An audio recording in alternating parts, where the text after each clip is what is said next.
کہ 3 طرح کی بیعت ہوتی ہے. کتنے طرح کی؟ اب جن لوگوں کو عالم غیب کی باتیں سننے کا شوق ہے وہ غور سے سنیں.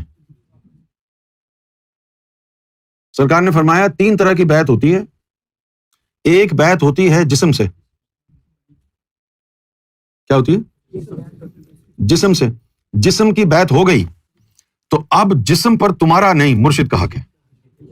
تم کسی سے بھی یہ بات ہضم ہونے والی نہیں سوائے اکا دکا بندہ کی.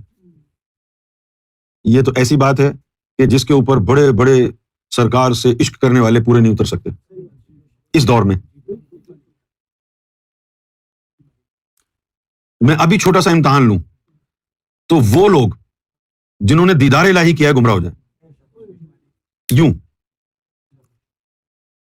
اور اس کے بارے میں سرکار نے فرمایا کہ یہ جو جسم والی بیعت ہے اس کے لیے تم میں سے ایک بھی قابل نہیں، کیونکہ روحانیت کے قانون کے مطابق جب مرشد نے اس سے بیعت کر لی تو اب تیرے جسم پر تیرا حق نہیں، تیری بیوی کا حق نہیں، تیرے بچوں کا حق نہیں، تیری ماں اور تیرے باپ کا حق نہیں، دنیا میں کسی انسان کا اس پہ حق نہیں، صرف مرشد کا حق ہے. مرشد کہے 20 سال وہاں بیٹھ کر کے گزار دے، تو 20 سال وہاں بیٹھ کے گزارے گا، تجھے اف کہنے کی اجازت نہیں ہوگی. اف کہنے کی اجازت نہیں، اف کیا بیعت ٹوٹی. تجھے بیعت کر لی. اب حافظ فرید نے کہا کہ یار بیوی بچے گھر پہ اکیلے ہیں، میں تو یہ ابھی نہیں کر سکتا، بعد میں کروں گا. بیعت ٹوٹ گئی. جسم کی بیعت کیا تھی کہ تیرا جسم بک گیا، تیرا جسم اب اس پر تیرا حق نہیں. صحیح. اب جب جسم کی بیعت ہو گئی، جس کی سمجھ میں نہ آئے اس کی قسمت. سوال پوچھا ہے، بتانا پڑے گا مجھے. ایک بات بتا دوں کہ یہ عام باتیں نہیں ہیں، یہ ہیں خاص باتیں. اب مجھے اس بات کی پرواہ نہیں ہے کہ سامنے کتے بیٹھے ہیں یا انسان. میں نے میٹھی کھیر پکا کے سامنے رکھ دی ہے. اب انسان ہے وہ کھا لے گا، جو کتا ہے وہ زبان مار کے چلا جائے گا. بتایا نا میں نے پہلے بھی، یہ ہیں خاص باتیں. اگر تمہاری سمجھ میں نہیں آتی تو چھوڑ دو. صحیح ہے نا؟ فتوے لگاؤ، جو مرضی آئے کرو. لیکن یہ خاص باتیں ہیں. کتنی خاص ہیں؟ اتنی خاص ہیں یہ کہ جب تو نے مرشد کے ہاتھ پر بیعت کر لی تو اب تیرے جسم کے اوپر صرف مرشد کا حق ہے. ٹھیک ہے نا؟ اب اگر مرشد یہ کہتا ہے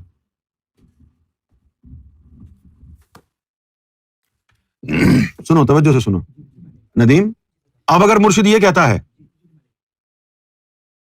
کہ یار تو نے کیا ذکر فکر کرنا ہے، کیا نمازیں پڑھنی ہے، تو ایسا کر ہمارے آستانے پہ جو لنگر ہے اس کے اوپر بیٹھ جا، بس تیرا کام روٹی لگانا ہے. تو مرشد کا جو یہ حکم ہے صرف منہ سے نکل کے مرید کے کانوں میں نہیں جاتا. مرشد کا یہ حکم سب سے پہلے اللہ کے پاس جاتا ہے، جبریل کے پاس جاتا ہے، لوح محفوظ پہ لکھا جاتا ہے کہ اس سے نمازوں کا پوچھنا نہیں، نہ یوم محشر میں نہ دنیا میں، کیونکہ اس کے مرشد نے اس کے جسم کو خرید لیا ہے. اب اس کے جسم پر اس کا حق ہے. وہ اگر چاہے تو اس سے لنگر بنوائے، وہ چاہے جھاڑو دلوائے، وہ چاہے قرآن پڑھائے، وہ چاہے نمازوں میں لگائے، اس کی مرضی ہے نا، کیونکہ اس کا حق ہے. یہ خاص باتیں ہیں، یہ عام باتیں نہیں ہیں. اب آپ یہ کہیں، سوال کریں کہ جی اللہ نے تو قرآن میں فرمایا ہے کہ نماز پڑھو. ہاں بالکل فرمایا ہے، لیکن جس نے مال خرید لیا اس نے اللہ کو بھی پیغام بھیج دیا نا کہ اس کو میں نے خرید لیا ہے، اس کی نمازیں مجھ سے پوچھنا. اب تم اس پہ قرآن کی آیت کیسے اپلائی کرو گے؟ اس نے تو کہہ دیا.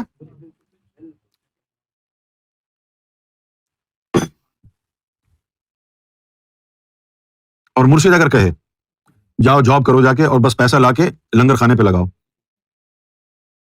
آپ یہ سوچیں گے او یار میرا دماغ خراب ہے، میں تو ادھر روحانیت سیکھنے کے لیے آیا تھا، یہ جاب ہی کرنی تھی، یہ جاب کر کے میں اپنے بیوی بچوں کا پیٹ پالتا. یہی گمراہی آئے گی نا تمہیں. ہاں، جب تو جاب کر کے اپنے بیوی بچوں کا پیٹ پالتا تو تیرے اوپر کسی کا وعدہ نہیں تھا کہ تجھے اس جاب کے ذریعے اللہ ملے گا. لیکن جب مرشد نے خرید کے تجھے جاب پہ لگایا ہے تو اب اس جاب کے بدلے میں تجھے اللہ ملے گا نا. ویسے ہی لنگر پر اگر کوئی بٹھائے تو تیرے ساتھ زیادتی ہے نا، کچھ بھی نہیں ملے گا تجھے.